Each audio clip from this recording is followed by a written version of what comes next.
আজকে গল্পটা কিন্তু একটু ইউনিক। আজকে থেকে প্রায় 4014 বছর আগের কথা। একটা চমৎকার সভ্যতা ছিল, ঐতিহাসিক সভ্যতা, তার নাম ছিল ব্যাবিলন। এটা ইরাকে ছিল। সেখানে বাবেল নামে একটা শহর ছিল। আমরা অনেকে জানি না যে বর্তমান বাগদাদ হচ্ছে সেই বাবেল নগরী। বর্তমান বাগদাদ হচ্ছে সেই বাবেল নগরী। আর বাবেল সম্পর্কে আল কোরআনে কিন্তু আয়াত আছে। আল কোরআন এমন একটা কিতাব, বিস্ময়কর কিতাব, যেখানে সব কিছুই নাজিল করা হয়েছে। তো আল্লাহ পাক সূরা কাহফে তো বলেছেন, ওয়ালাকাদ সাররাফনা ফি হাযাল কুরআন লিন-নাসি মিন কুল্লি মাসাল। আমি এই কোরআনে মানব জাতির জন্য প্রত্যেকটা বিষয়কেই ব্যাখ্যা করেছি। ওয়া নাযালনা আলাইকাল কিতাবা তিবয়ানান লিকুল্লি শাই। হে নবী, আমি আপনার প্রতি এমন একটা কিতাব নাজিল করেছি যেটা তিবয়ানান লিকুল্লি শাই, প্রত্যেকটা বিষয়কে ব্যাখ্যা করে। যারা আহলে কোরআন ভ্রান্ত আকীদার অনুসারী, তারা কিন্তু এই আয়াত থেকেই দলিল পেশ করে যে কোরআন তো তিবয়ানান লিকুল্লি শাই, প্রত্যেকটা বিষয়ের ব্যাখ্যা। তার নতুন করে হাদিসের কি প্রয়োজন আছে? এটা আমাদের আলোচনার টপিক না, আমরা ওদিকে যাচ্ছি না। তো আল্লাহ পাক কোরআনে কিন্তু বাবেল নগরীর কথা বলেছেন। সূরাতুল বাকারার 101-2 এই আয়াতগুলোতে আছে। এই বাবেল নগরী তৎকালীন সময়ে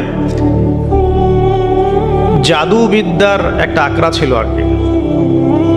এর আগে আমরা জানি সুলাইমান আলাইহিস সালামের সময় ওই হারুত আর মারুত দুজন ফেরেশতাকে দিয়ে মানুষকে পরীক্ষা করা হয়েছিল। এই ঘটনাটা সূরা বাকারার 101-2 এই আয়াতগুলোর মধ্যে আছে, দেখে নিয়েন। আমি রেফারেন্সগুলো বলে দিলাম। এখানে এই বাবেল নগরীর কথাটা আছে, ঠিক আছে? তো এই নগরীতে প্রায় 4014 বছর আগে একটা ফুটফুটে সুন্দর শিশু জন্ম নেয় আর কি। দেখতে খুবই সুন্দর, অমায়িক, দেখলেই মানে মন কেড়ে নেওয়ার মতো সুন্দর। এমন কিছু বাচ্চা থাকে কিন্তু দেখলে আদর করতে ইচ্ছা করে, মন কেড়ে নেওয়ার মতো, ইউনিক, সবার চেয়ে আলাদা। এবং জন্ম নিয়েছে সে এমন একটা পরিবারে, যেই পরিবার তৎকালীন সময়কার যে জালেম শাসক নমরুদ, তার প্রধান পুরোহিত, তার নাম আজার। তৎকালীন বাবেলের শাসনকর্তার নাম হচ্ছে নমরুদ এবং তার প্রধান পুরোহিতের নাম আজার। তার ঘরেই জন্ম নিয়েছেন এই তাওহীদের শেকর ইব্রাহিম আলাইহিস সালাম। আল্লাহ পাকের কি মানে, আল্লাহ পাক কি না করতে পারেন। যেখানেই আবু জেহেল সেখানেই মুহাম্মদ সাল্লাল্লাহু আলাইহি ওয়াসাল্লামের জন্ম হয়। যেখানেই নমরুদ সেখানেই ইব্রাহিমের মতো মানুষ আসেন। যেখানেই ফেরাউন সেখানে আবার মূসা আসেন। মূসাকে আল্লাহ রাব্বুল আলামিন ফেরাউনের ঘরেই মানুষ করলেন। ইব্রাহিম আলাইহিস সালামকে আল্লাহ পাক আজারের ঘরেই মানুষ করলেন। আজকে আমরা দেখি এরকম সিটি অফ আখিরুজ্জামানে কিছু কিছু দিনী বোন চেহারা না দেখানোর জন্য আন্দোলন করছে। চিন্তা করতে পারেন, যেখানে যত বেশি জাহেলিয়াত সেখানে তত পাক্কা মুসল্লি জন্ম নেবে, মুমিন জন্ম নেবে ইনশাআল্লাহ। যেখানে যত বেশি জাহেলিয়াত সেখানে তত শক্তিশালী মুমিনদের জন্ম হবে ইনশাআল্লাহ। তো এখন তৎকালীন নমরুদ যে সভ্যতার অধিবাসী ছিল, এই সভ্যতাটাকে আমরা বলি কালাডীয় সভ্যতা। এটাকে কালাদীয় সভ্যতা বলা হয়। এটা মূলত জাদুর জন্য একটু বিখ্যাত ছিল, যেটা রেফারেন্স আমি দিলাম সুলাইমান আলাইহিস সালামের যুগ থেকে। এখানে আজারের ঘরে জন্ম নিয়েছেন আমাদের নবীগণের পিতা, মুসলিম জাতির পিতা ইব্রাহিম আলাইহিস সালাম। সুবহানাল্লাহ। বলা বাহুল্য যে নমরুদ কিন্তু 400 বছর বেঁচে ছিল এবং 400 বছর হায়াত পাওয়ার পরে সে মনে করছিল যে সে কখনো মারা যাবে না। এরপরেই সে নিজেকে খোদা দাবি করা শুরু করেছে আর কি। এই বাচ্চা ছেলেটা বড় হতে লাগলো। যারা সমাজকে পরিবর্তন করে তারা কিন্তু সমাজের স্রোতে গা ভাসায় না। নবী সাল্লাল্লাহু আলাইহি ওয়াসাল্লামের জন্মটা একটু মিলাই এটার সাথে। আমাদের নবীও ঠিক এরকমই একটা সমাজে জন্ম নিয়েছেন। ইব্রাহিম আলাইহিস সালাম যেমন জন্ম নিয়েছেন শিরকে ভরা সমাজে, চতুর্দিকে মূর্তি পূজা হচ্ছে, ইভেন তার বাসায় তার বাবা হচ্ছে মূর্তি পূজারীদের সর্দার, তার ঘরে তিনি জন্ম নিয়েছেন।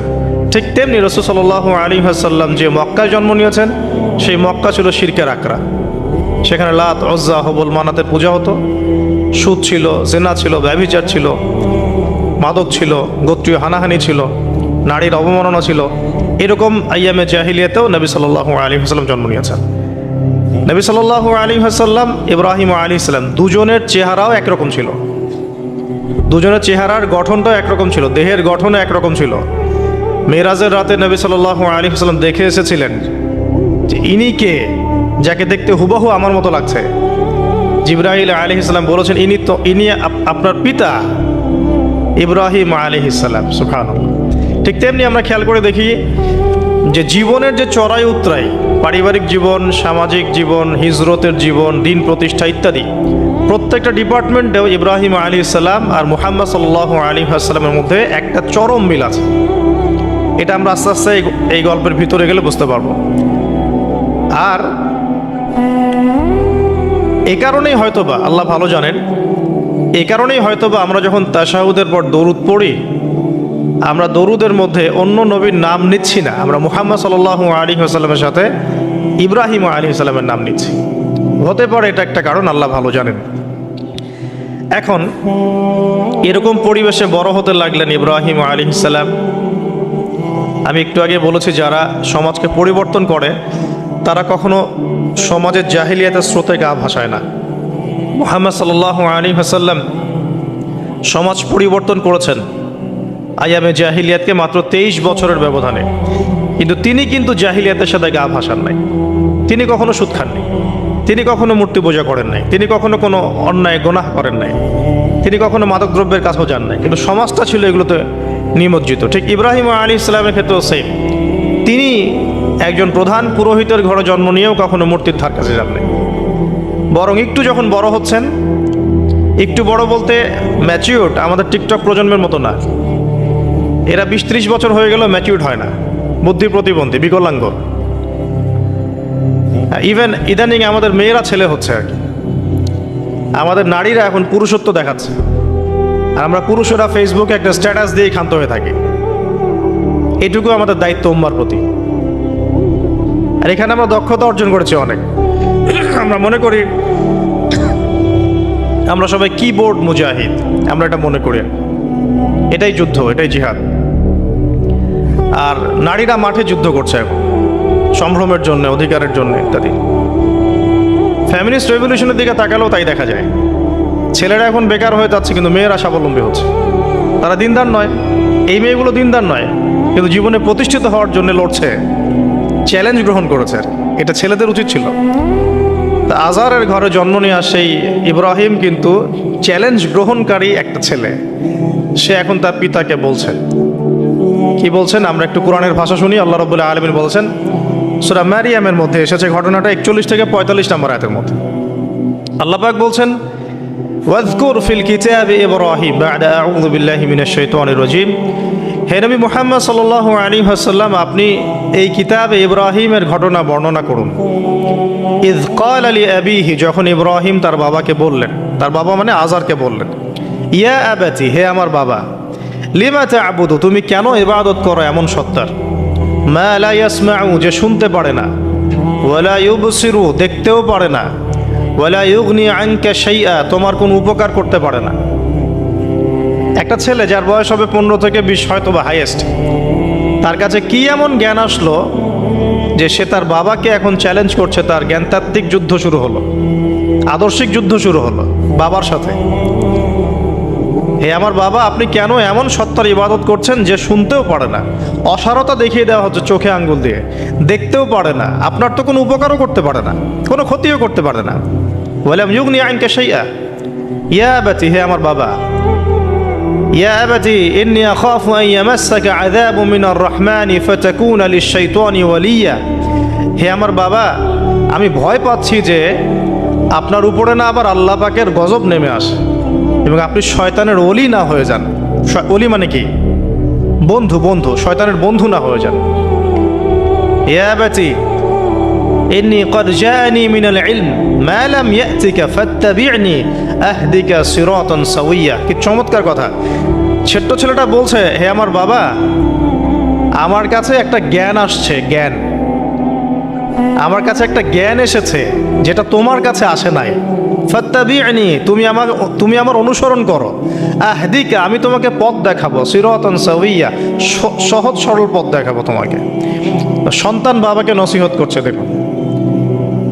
সন্তান বলছে আমার কাছে এমন জ্ঞান এসেছে বাবা, যেটা তোমার কাছে আসে নাই। তুমি আমাকে ফলো করো, আমার অনুসরণ করো, আমি তোমাকে পথ দেখাবো। Ego problem, ego. আজকেও যখন কম বয়সী কোনো মানুষ বেশি বয়সের কাউকে দাওয়াত দিতে যাবে, এরকম প্রবলেম ফেস করতে হবে।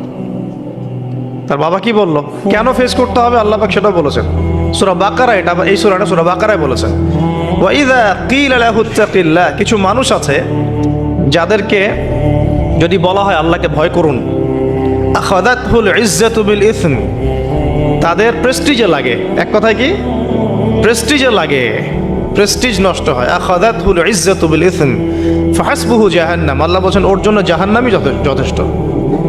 তো এখনকার সমাজে প্রবলেমটা আপনারা ফেস করবেন। যদি আপনার বয়স কম হয়, আপনার কাছে অনেক জ্ঞান থাকলেও মানুষ সমাজের নিতে যাবে না। আপনি ক্রিপ্টোকারেন্সি নিয়ে কথা বলছেন, এক শ্রেণীর ধর্মনেতাই আপনার পিছনে লেগে যাবে। আপনি ইসলামিক রেভলিউশন নিয়ে কথা বলবেন, ইসলাম এস্টাবলিশমেন্ট নিয়ে কথা বলবেন, ইউনিটি নিয়ে কথা বলবেন, উম্মার করণীয় নিয়ে কথা বলবেন। আপনি এই বয়সে, এত ছোট বয়সে আপনি উম্মার প্রবলেমসগুলো ফাইন্ড আউট করে সেগুলো সলিউশন নিয়ে কথা বলবেন, এত বড় সাহস আপনার? এটাই প্রবলেম। অথচ চমৎকার একটা বিষয়, আমাদের সমাজে এগুলো দেখা যায়, অন্য কোথাও দেখা যায় না। কোনো ড্রাইভারকে জিজ্ঞাসা করবেন, কোনো ড্রাইভারকে জিজ্ঞাসা করবেন, তার স্কিল সম্পর্কে জিজ্ঞাসা করবেন যে আপনার স্কিল কেমন। একটা অ্যান্সার দিবে সে, আমি 10 বছর থেকে চালাই, বা 15 বছর থেকে চালাই, আমি 27 বছর থেকে গাড়ি চালাই। মানে তার এই বয়সটাই হচ্ছে স্কিলের মানে দলিল, সার্টিফিকেট। এখন এরকম চলছে দিনী অঙ্গনেও। আমি 20 বছর থেকে ফতোয়া দিই, আমি 32 বছর থেকে ওয়াজ করি, আমি এই করি, আমি সেই করি। এই যে জাহির করা, আল্লামা তাকি উসমানী দামাত বরাকাতুহু এবং তার যারা ছাত্ররা আছেন সারা উপমহাদেশে, স্পেশালি বাংলাদেশে, তাদের অনেকের সাথে আমি দেখা করেছি। তারা একটা নসিহত সবাই কমনভাবে করেন, দেখি নসিহতটা করেন যে কখনো নিজেকে জাহির করবা না, কখনো নিজেকে জাহির করবা না, তাহলে আল্লাহ তোমার ইলম কেড়ে নিবে। আর আমরা এখন দিনী অঙ্গনে জাহির করার জন্য ব্যস্ত। আমি এত বছর থেকে এটা করি, আমি অত বছর থেকে করি, অথচ এটা কোনো দলিল নয়, এটা কোনো সার্টিফিকেট নয়। এত বছর থেকে বলার পরেও ভুল হতে পারে, যেটা ভুল হবে সেটা শুধরে নিতে হবে। আর নবী সাল্লাল্লাহু আলাইহি ওয়াসাল্লাম যায়েদ বিন হারেসা রাদিয়াল্লাহু আনহুকে একটা কাফেলার সেনাপতির দায়িত্ব দিয়েছিলেন যখন তার বয়স মাত্র 17 বছর। কত বছর? 17 বছর বয়সী একজন তরুণ সাহাবী যায়েদ ইবনে হারেসা রাদিয়াল্লাহু আনহু, তিনি নেতৃত্ব দিচ্ছেন এমন সাহাবীদের যে সাহাবীরা তার চেয়ে বয়সে অনেক বড়। এমনকি এই অভিযান শেষ হওয়ার আগেই নবী সাল্লাল্লাহু আলাইহি ওয়াসাল্লাম ইন্তেকাল হয়।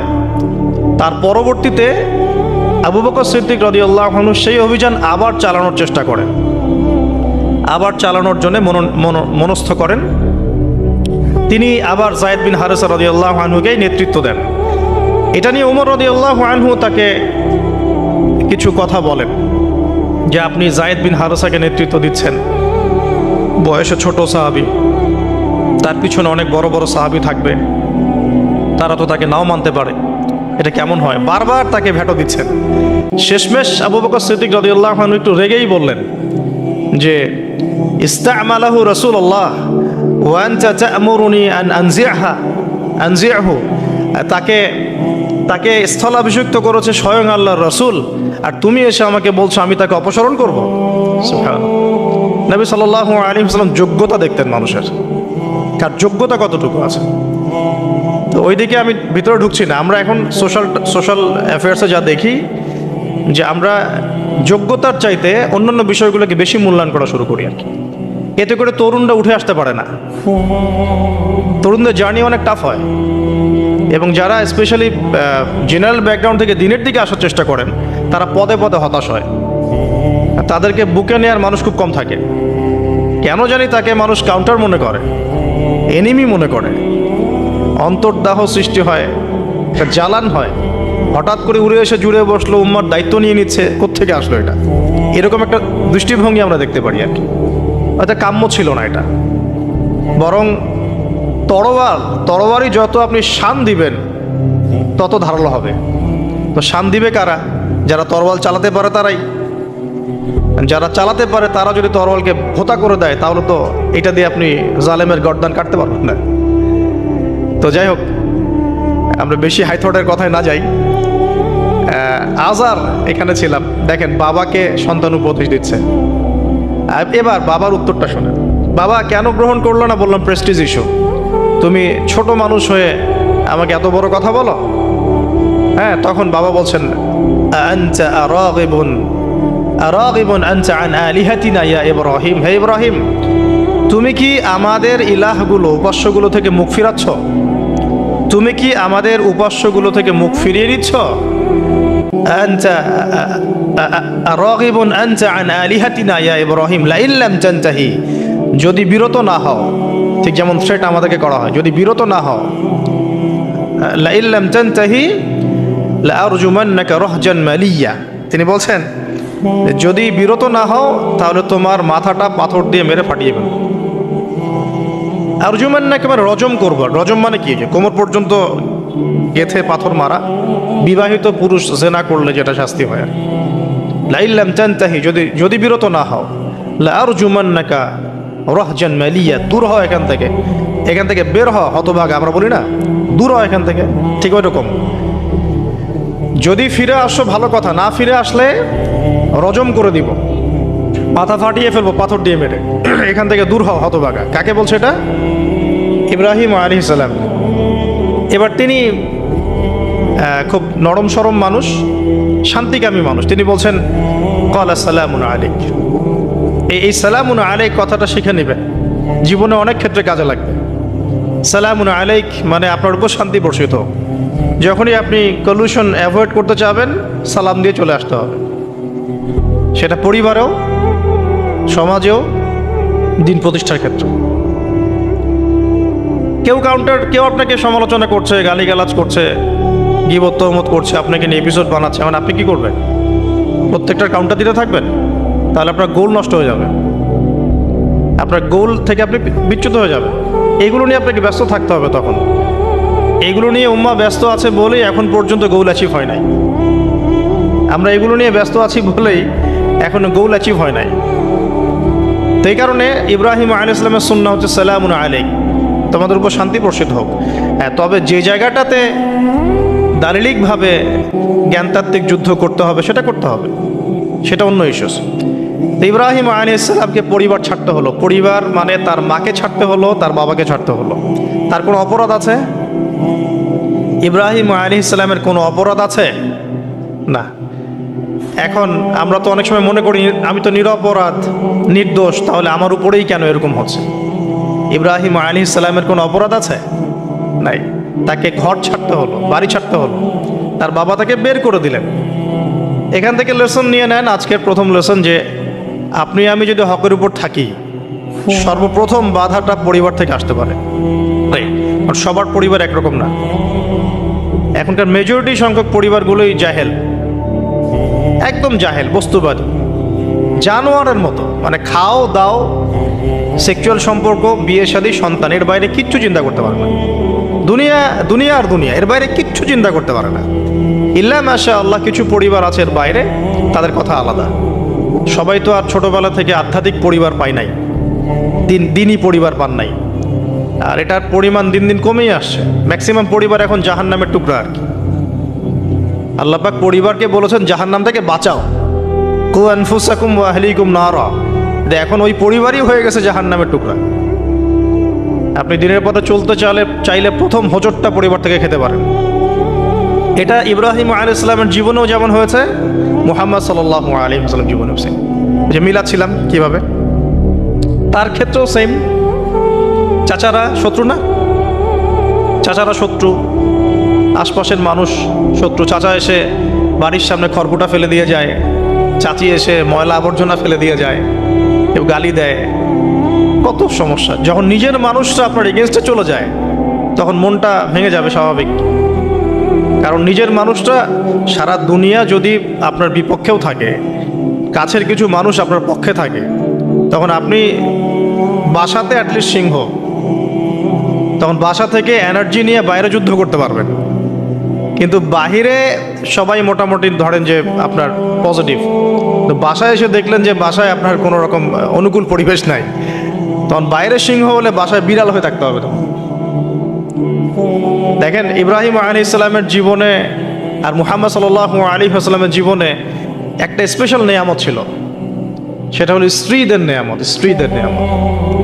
বাহিরের মানুষ অনেক কিছু বলছে, গালিগালাজ করছে, মারছে, কাটছে, থুতু দিচ্ছে, সমালোচনা করছে, কিন্তু বাসায় ইব্রাহিম আলাইহিস সালামের আছেন সারা, হাজেরা, আর মুহাম্মদ সাল্লাল্লাহু আলাইহি ওয়াসাল্লামের আছেন খাদিজা রাদিয়াল্লাহু আনহা।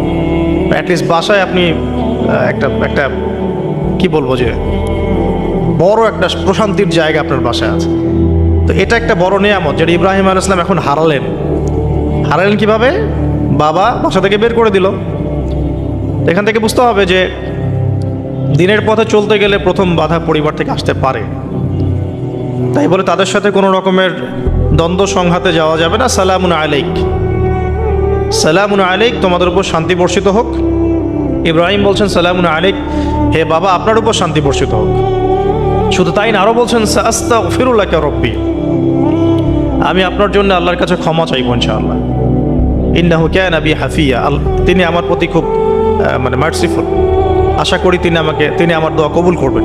কিন্তু যখন তিনি জানতে পেরেছিলেন যে তার বাবা শিরকের উপর আছেন, আল্লাহ পাক মাফ করবেন না, সূরা তওবার মধ্যে আছে, তখন থেকে তিনি আর ক্ষমা চান নাই, বাবার জন্য ক্ষমা চান নাই। তো এবার ইব্রাহিমের সফর শুরু হলো একাকিত্বের সফর। তার মানে একটা বিষয় এটাও শিখতে হবে, হকপন্থীদের সাথে আল্লাহর দেয়া একটা বিশেষ নিয়ামত হচ্ছে একাকিত্ব। হকপন্থীদের লাইফে আল্লাহ পাকের পক্ষ থেকে একটা বিশেষ অনুগ্রহ হচ্ছে একাকিত্ব। মানে একাকিত্ব কেন নিয়ামত বললাম? কারণ একাকিত্ব মানুষকে আল্লাহ চিনিয়ে দেয়। অনেক আলেম দেখবেন যারা জেল টেল খেটে বের হয়েছেন, তারা সবাই একটা কথা বলবেন, জেলখানায় আমরা আল্লাহকে চিনেছি। সব আলেমরা এই কথা বলে যারা ওখান থেকে বের হয়ে আসে। কারণ একাকিত্ব মানুষকে গভীরভাবে ভাবায়, আল্লাহকে পাওয়ায়, আল্লাহর কাছে দোয়া করতে শেখায়, মানুষকে বোঝায় যে আল্লাহ ছাড়া কেউ নাই সাহায্য করার। তো যারা হকপন্থী হয় একাকিত্ব তাদের বরণ করতেই হয়, এটা মাথায় রেখে পথ চলতে হবে। ইব্রাহিম আলাইহিস সালাম পথ চলা শুরু করলেন। এবার কি হলো? তিনি কি বাসা থেকে বের হয়ে সেই এলাকা, ওই নমরুদের দেশ ছেড়ে চলে গিয়েছিলেন? উত্তর না। প্রথমে তিনি চলে যান নাই, প্রথমে তিনি ওই সমাজেই থেকেছেন, থেকে দাওয়াত দেওয়ার চেষ্টা করেছেন। তিনি ওই সমাজেই থেকেছেন, থেকে দাওয়াত দেওয়ার চেষ্টা করেন, ঠিক মুহাম্মদ সাল্লাল্লাহু আলাইহি ওয়াসাল্লামের মতোই। সমাজের মানুষ যখন নির্যাতন নিপীড়ন করছেন, তিনি কি শুরুতেই সমাজ ছেড়ে বের হয়ে চলে গেছেন? না, 13 বছর দাওয়াত দিয়েছেন। কত বছর? 13 বছর। তো ইব্রাহিম আলাইহিস সালাম সমাজের মানুষকে দাওয়াত দেন। কিভাবে দেন? কোরআনে এভাবে ভাষা আসছে। আমি সূরাগুলোর নাম বলে দিই, আপনারা একটু চেক করে নিয়েন। সূরা আম্বিয়ার মধ্যে আসছে, সূরা সফফাতের মধ্যে আসছে, সূরা আনআমের মধ্যে আসছে। তো তিনি দাওয়াত দেন এভাবে যে ওয়াইজ ক্বালা ইব্রাহিম, যখন ইব্রাহিম বললেন লিআবিহি ওয়া কওমিহি, তার বাবাকে এবং তার কওমকে বললেন, মা হাযিহি তামাসিলুল্লাতী আনতুম লাহা আকিফুন, তোমরা এইসব কি মূর্তির উপাসনা করো, এদের চারপাশে ঘুরতে থাকো, কি সব করো? তো তারা বলে যে নাহনু বাল ওয়াজাদনা আবাআনা কাযালিকা ইয়াফআলুন, আমরা আমাদের বাপ দাদাদেরকে দেখেছি এইভাবেই করতে। তাদের রেফারেন্স কিন্তু এটাই ছিল, কোনো দালিলিক জ্ঞানতাত্ত্বিক যুক্তি বিজ্ঞান দর্শন এখানে নাই। এখানে কি ফিলোসফিটা কি? বাপ দাদাদেরকে দেখেছি করছে। তো এটা দিয়ে আবার অনেক সময় বাংলাদেশে আবার একটা ট্রেন্ড চালু করা হয়েছে যে তোমরা দীর্ঘদিন 1200 বছর থেকে যে ইসলামটা ফলো করে আসছো ওটা ভুয়া, আমরা যেটা নতুন মডারেশন দিচ্ছি এটাই সঠিক। এই দলিল সেম না। এখানে অমুসলিমদেরকে দাওয়াত দেওয়া হচ্ছে। অমুসলিমরা বলছে যে আমরা বাপদাদাদেরকে দেখেছি যে তারা এভাবেই মূর্তি পূজা করতো, আমরা তাই করি। এটার সাথে কি হানাফি মাযহাবকে মিলাবেন আপনি? হ্যাঁ, হানাফি মাযহাব বাপদাদা থেকে চলে আসে, ভুয়া, নতুন যেটা দিচ্ছি এটাই সঠিক। আস্তাগফিরুল্লাহ। তো আমরা হাত চেঞ্জ করাটাকে এখন মনে করি হিন্দু থেকে মুসলমান হইলাম মনে হয়, হাত বদল করাটাকে মনে হয় যে হিন্দু থেকে মুসলমান হয়েছি মনে হয়। গভীরে ঢোকেন, ওলামায়ে কেরামদের মানে দার্সে গিয়ে বসে গভীরে ঢুকলে বুঝতে পারবেন যে ইসলামিক স্কুল অফ থটগুলা প্রত্যেকটারই ভিত্তি আছে, এগুলোর গভীর শেকড় আছে, ভিত্তি আছে। আল্লাহ, রাসূল এবং রাসূলের সাহাবীগণ, এই তিনটাকেই মানতে হবে। আপনি যদি বলেন যে আমি সাহাবীদেরকে মানি না, খালি আল্লাহ এবং রসুলকে মানি, তাহলে আল্লাহকে রসুলকে মানতে পারবেন না। সাহাবীদের অনুসরণ না করলে রসুলকে ফলো করতে পারবেন না। তো ওইটা আজকের ইস্যু না, এটা ফিকহি অনেক ব্যাপার, গভীর ব্যাপার, এটা অন্যদিন কথা হবে।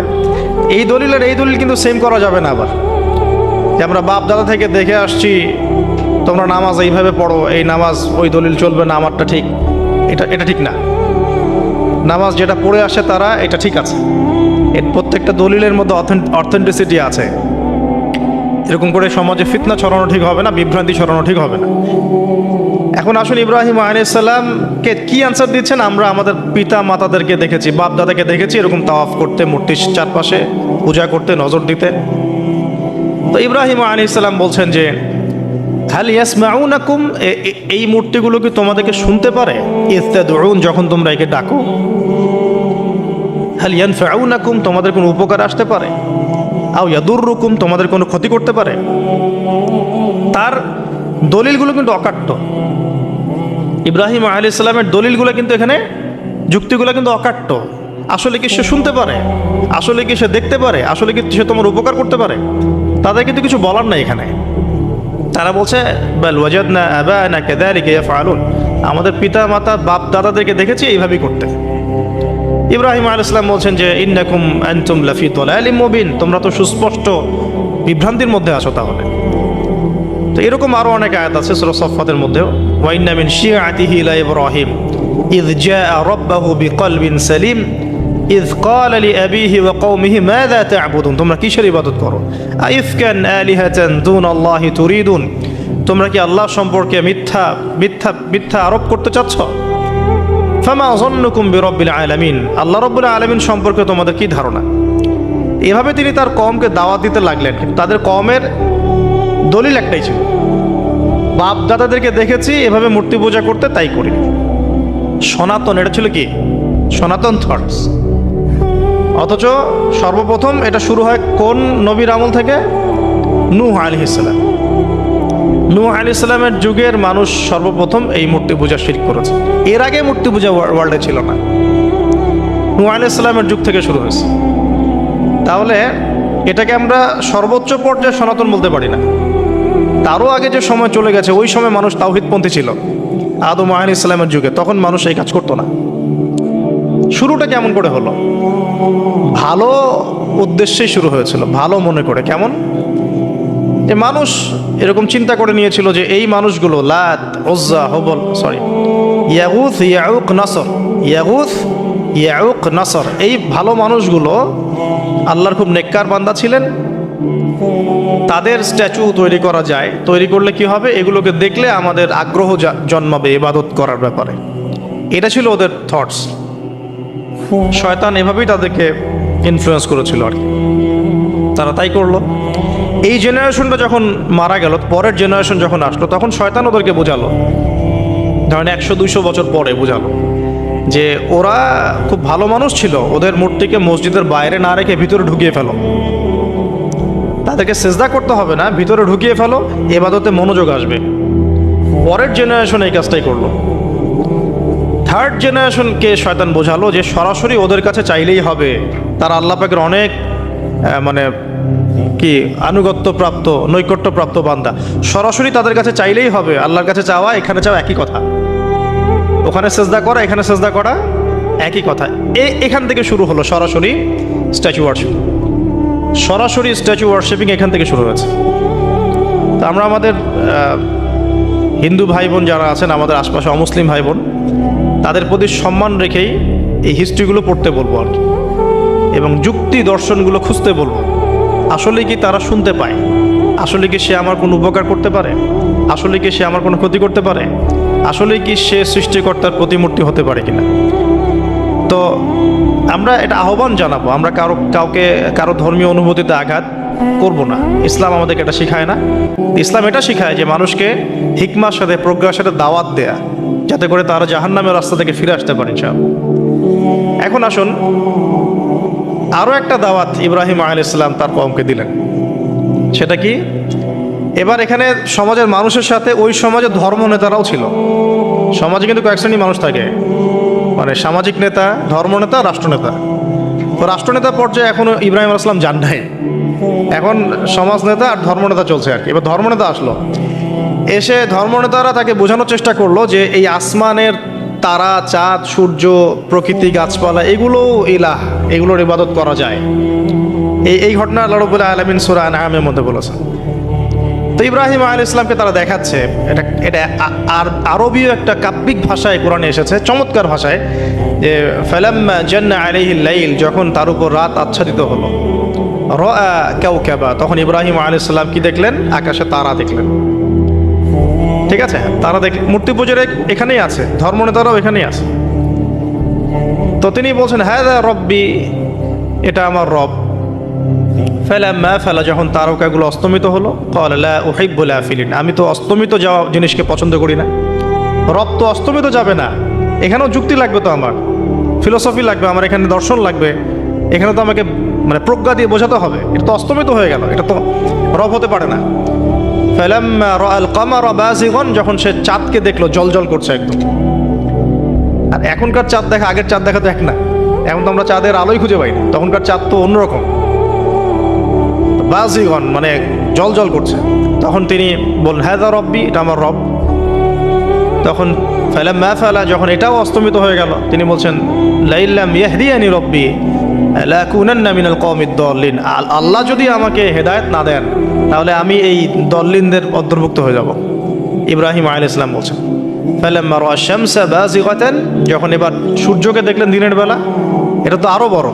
হাযা রব্বি হাযা আকবার, এটা আমার রব, এটা সবচেয়ে বড়। হাযা আকবার, এটা সবচেয়ে বড়। ফালাম্মা আফালাত, এটা যখন অস্তমিত হয়ে গেল, তখন তিনি বলছেন এই কথাটা যে ইয়া কওমি ইন্নী বারিউম মিম্মা তুশরিকুন, হে আমার কওম, তোমরা যেগুলোকে দিয়ে আল্লাহর সাথে শরিক করছো, এখান থেকে আমি আমার চেহারাকে ফিরিয়ে নিলাম। সুবহানাল্লাহ।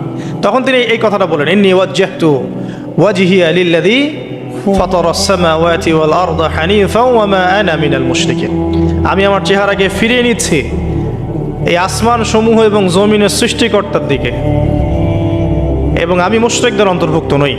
ইন্না সলাতি ওয়া নুসুকি ওয়া মাহইয়ায়া ওয়া মামাতি লিল্লাহি রাব্বিল আলামিন, আমার সালাত, আমার কুরবানি, আমার স্যাক্রিফাইস, আমার জীবন, আমার ফুল লাইফ, আমার মৃত্যু, সবকিছু কার জন্য? জগৎসমূহের প্রতিপালক আল্লাহর জন্য। লা শারীকা লাহু, তার কোনো শরীক নাই। ওয়া বিযালিকা উমিরতু, এই একনিষ্ঠভাবে তার ইবাদত করার জন্যই আমি আদিষ্ট হয়েছি। ওয়া বিযালিকা উমিরতু ওয়া আনা মিনাল মুসলিমিন, এবং আমি মুসলিমদের অন্তর্ভুক্ত। এই শুরু হলো এবার পুরো স্পষ্টভাবে তাওহীদের ঘোষণা দেয়া। তবে ইব্রাহিম আলাইহিস সালামের এক একটা পদক্ষেপ কি যৌক্তিক না, বৈজ্ঞানিক না, এবং অকাট্য প্রমাণ আছে না, এগুলোকে কিন্তু ভেদ করতে পারছে না তারা। এবার ইব্রাহিম আলাইহিস সালাম চিন্তা করলেন তারা এবার উচিত শিক্ষা দিতে হবে। তবে আগে বলেন এই যে উচিত শিক্ষাটার কথা বলছে, এটা আবার আপনারা খবরদার ভুলেও কোথাও দিতে যায় না, ঠিক আছে? এটারও সময় আছে। ইব্রাহিম আলাইহিস সালামের সাথে নবী সাল্লাল্লাহু আলাইহি ওয়াসাল্লামের জীবনের মিলের কথা বলছিলাম। নবী সাল্লাল্লাহু আলাইহি ওয়াসাল্লাম মক্কা বিজয়ের আগে কি কখনো মূর্তির গায়ে হাত দিয়েছেন কিনা? বলেন, দিয়েছেন না? যখন মক্কা বিজয় হয়ে গেছে, পুরো স্টেটই আপনার, অথরিটি আপনার, তখন আপনি আপনার অ্যাকশন নিতেই পারেন, সেটা আপনার ব্যাপার, তখন আপনি কি করবেন? মুহাম্মদ সাল্লাল্লাহু আলাইহি ওয়াসাল্লাম কাবা ঘরে ঢুকে তখন মূর্তি ভেঙেছেন এবং বলেছেন ওয়াকুল জাআল হক ওয়া যাকাল বাতিল ইন্নাল বাতিলা কানা যাহুকা, তাই না? তো ইব্রাহিম আলাইহিস সালাম এবার শিক্ষা দেওয়ার চিন্তা করছেন। তিনি বলছেন যে যখন এরা মেলাতে যাবে, ওই উৎসবে যাবে, তখন আমি এদেরকে দেখে নিব। এটাও কোরআন চমৎকারভাবে বলেছে যে إذ قال لأبيه وقومه ماذا تعبدون أئفكا آلهة دون الله تريدون فما ظنكم برب العالمين فراغ إلى آلهتهم فقال ألا تأكلون। ইব্রাহিম আলাইহিস সালাম এবার যখন ওরা মেলায় চলে গেছে, যাওয়ার আগে আবার ইব্রাহিম আলাইহিস সালাম বলছিলেন যে ইন্নী সাকিম, আমি হচ্ছি অসুস্থ। আমি কি অসুস্থ? নাযারা নাযরাতান ফিন নুজুম, ইব্রাহিম আলাইহিস সালাম রাতের বেলা আকাশের দিকে তাকালেন একবার, তাকিয়ে ওদেরকে বললেন যে ইন্নী সাকিম, আমি অসুস্থ। এটা কৌশল, আমি অসুস্থ, এটা কৌশল। তো এই কৌশল আবার সব জায়গায় খাটাতে যায় না আর কি। তো এবার যখন তারা চলে গেল, ফারাগা ইলা আলিহাতিহিম ফাকালা আলা তাকুলুন, এবার তিনি ওই মূর্তিগৃহ যেটা ওদের, ওখানে ঢুকে বলছেন যে আলা তাকুলুন, তোমাদের কি হলো, খাচ্ছ না কেন? কাদেরকে বলছে এই কথা? মূর্তি, খাচ্ছ না কেন? মা লাকুম লা তানতিকুন, কি হলো, কথা বলছো না কেন? এবার ফারাগা আলাইহিম দরবাম বিল ইয়ামিন, এবার ইয়ামিন মানে ডান হাত, ডানাতে যা পেয়েছিলেন আর কি, তা দিয়ে সবগুলোকে ভেঙে চুরমার করে ফেলছে। ব্যাস, এবার ওরা যখন আসলো এসে বলছে যে আনতা ফাআলতা হাযা বিআলিহাতিনা ইয়া ইব্রাহিম, হে ইব্রাহিম তুমি কি আমাদের উপাস্যদের সাথে এই কাজ করেছো? ইব্রাহিম বলছেন লা বাল ফাআলাহু কাবীরুহুম হাযা, বরং এই বড়টা এই কাজ করছে, এর মধ্যে সবচেয়ে বড় যেটা আছে এই ব্যাটার কাজ, আমি করি নাই, আমি তো করি নাই।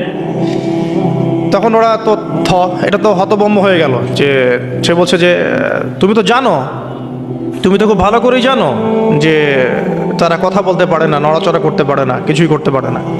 তখন তিনি বললেন তাহলে তোমরা কেন এমন ইলাহের উপাসনা করো যে কথাও বলতে পারে না, শুনতেও পারে না, দেখতেও পারে না, তোমার উপকারও করতে পারে না, ক্ষতিও করতে পারে না।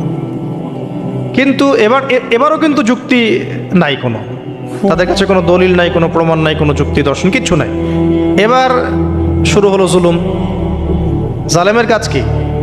যুক্তি, জ্ঞান, দর্শন, বিজ্ঞান এগুলো দিয়ে যখন পরাস্ত, এগুলো দিয়ে পারছি না, এবার পেশি শক্তি। এবার কি? পেশি শক্তি। ব্যাস, এবার পেশি শক্তি। ইব্রাহিম আলাইহিস সালামকে নিয়ে যাওয়া হচ্ছে নমরুদের দরবারে। এবার চলো, এবার তোমার আজকে খবর আছে। এবার পুরো রিমান্ড হবে 7 দিনের। একদিন রিমান্ড হলেই অবস্থা খারাপ হয়ে যাওয়ার কথা। ইব্রাহিম আলাইহিস সালামকে এবার নিয়ে যাচ্ছে ধরেন নমরুদের কাছে। কি যে হবে আল্লাহ ভালো জানে। ইব্রাহিম আলাইহিস সালাম যখন যাচ্ছেন তখন কি তিনি জানতেন যে আল্লাহ পাক তাকে আগুন থেকে বাঁচাবেন? এই ঘটনা যে ঘটবে তিনি কি জানতেন? আচ্ছা, আমরা না হয় জানি যে এমনটা হয়েছিল। ইব্রাহিম আলাইহিস সালাম ওই সময় তো আর জানতেন না যে কি হতে যাচ্ছে।